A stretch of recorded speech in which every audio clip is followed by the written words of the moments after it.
എല്ലാവർക്കും നമസ്കാരം. ഞാൻ ഇന്നിവിടെ സംസാരിക്കാൻ പോകുന്നത് മാനസികാരോഗ്യം എന്നതിനെ കുറിച്ചാണ്. ആരോഗ്യമുള്ള ശരീരത്തിലെ ആരോഗ്യമുള്ള മനസ്സ് വസിക്കുകയുള്ളൂ എന്ന പഴഞ്ചൊല്ല് നമ്മൾ കേട്ടിട്ടുണ്ടല്ലോ.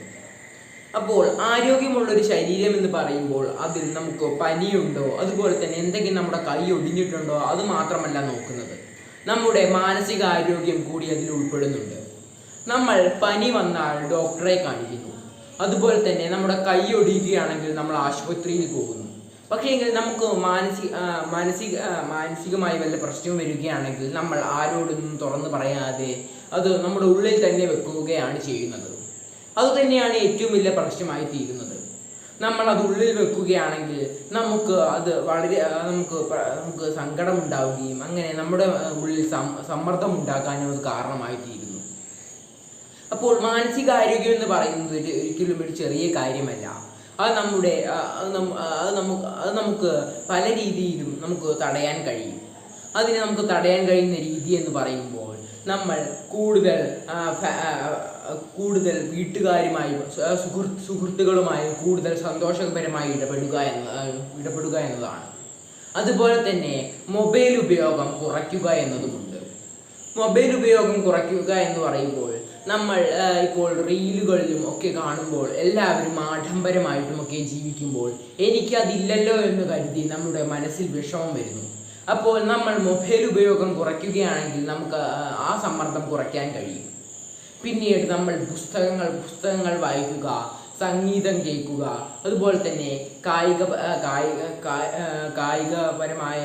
കായിക ഇനങ്ങളിൽ പങ്കെടുക്കുക.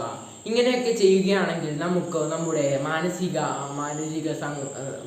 സമ്മർദ്ദം ഒരിക്കലും നമുക്ക് ഉണ്ടാവുകയില്ല.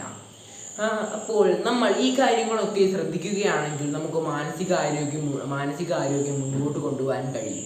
നമ്മുടെ മനസ്സിൻ്റെ ആരോഗ്യം വളരെയധികം പ്രധാനം തന്നെയാണ്. ഓരോരുത്തർക്കും ഓരോ സമ്മർദ്ദമുണ്ടല്ലോ.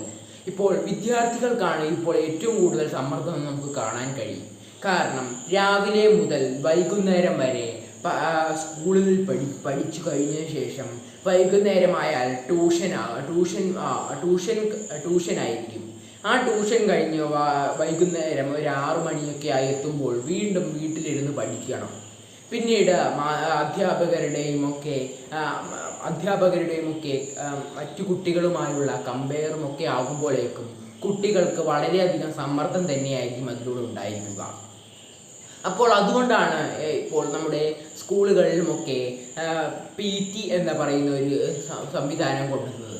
കുട്ടികളുടെ സമ്മർദ്ദം കുറയ്ക്കാനുമൊക്കെ കൂടിയുള്ളൊരു സമ്പ്രദായമാണ് PT എന്നത്. അപ്പോൾ അത് സഹപാഠികൾ ചേർന്ന് സന്തോഷത്തോടെ അവർ കളിക്കും എന്നതുകൊണ്ട് അവരുടെ സമ്മർദ്ദമൊക്കെ കുറയാൻ ഇത് സഹായിക്കുന്നു. പിന്നീട് നമുക്കറിയാം, മുതിർന്നവർക്കും പല സമ്മർദ്ദവുമുണ്ട്. നമുക്ക് നോക്കുകയാണെങ്കിൽ കുടുംബ പ്രശ്നം, അതുപോലെ തന്നെ കുടുംബ പ്രശ്നവും അതുപോലെ തന്നെ പണമില്ലാത്തത് കൊണ്ട് ബുദ്ധിമുട്ടുന്നവരും ഒക്കെ നമ്മുടെ ഇപ്പോഴത്തെ സമൂഹത്തിലുണ്ട്. അവർക്കൊക്കെ വളരെയധികം സമ്മർദ്ദം തന്നെയായിരിക്കും ഇപ്പോൾ ഉണ്ടായിരിക്കുന്നത്. അപ്പോൾ അങ്ങനെ ഉള്ളിലൊരിക്കലും സമ്മർദ്ദം വെക്കാൻ പാടില്ല എന്നതാണ് പറയുന്നത്. നമ്മൾ ഉള്ളിൽ വെക്കുകയാണെങ്കിൽ നമ്മുടെ ആരോഗ്യത്തിന് അത് വലിയൊരു പ്രശ്നം തന്നെയായിത്തീരും. നമുക്ക് ഒരാൾ വിശ്വസിച്ചറിയുന്ന ആളോട് അതെല്ലാം തുറന്നു പറയുകയാണ് ചെയ്യേണ്ടത്. അപ്പോൾ തുറന്നു പറയുന്ന ആൾ പല കാര്യങ്ങളും ശ്രദ്ധിക്കേണ്ടതുണ്ട്. നമ്മളിപ്പോൾ നമ്മുടെ കൂട്ടുകാരെ നല്ലവണ്ണം എപ്പോഴും ശ്രദ്ധിച്ചിരിക്കണം.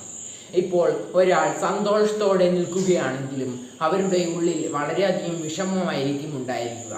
അപ്പോൾ അത് നമുക്ക് മനസ്സിലാക്കാൻ കഴിയണം.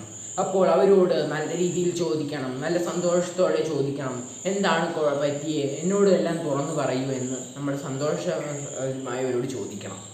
അപ്പോൾ അവരെല്ലാം തുറന്നു പറയുമ്പോൾ അവരുടെ മനസ്സ് നല്ല സന്തോഷത്തിലാവുകയും അവരുടെ സമ്മർദ്ദം കുറയാനും അത് കാരണമായി തീരുന്നു. അപ്പോൾ വിദ്യാർത്ഥികളോട് നമ്മൾ ഇങ്ങനെ ആയിരിക്കണം ചെയ്യേണ്ടത്. അധ്യാപകരും മാതാപിതാക്കളും കുട്ടികളോട് നല്ല സ്നേഹത്തോടു കൂടി തന്നെ പെരുമാറണം. ഇല്ല എങ്കിൽ അവർക്ക് മാനസികമായ സമ്മർദ്ദം ഉണ്ടാവുകയാണെങ്കിൽ പഠിച്ചതൊന്നും ഓർമ്മയിൽ നിൽക്കാതെ ഇരിക്കുന്ന ഒരു പ്രശ്നമുണ്ടാകും.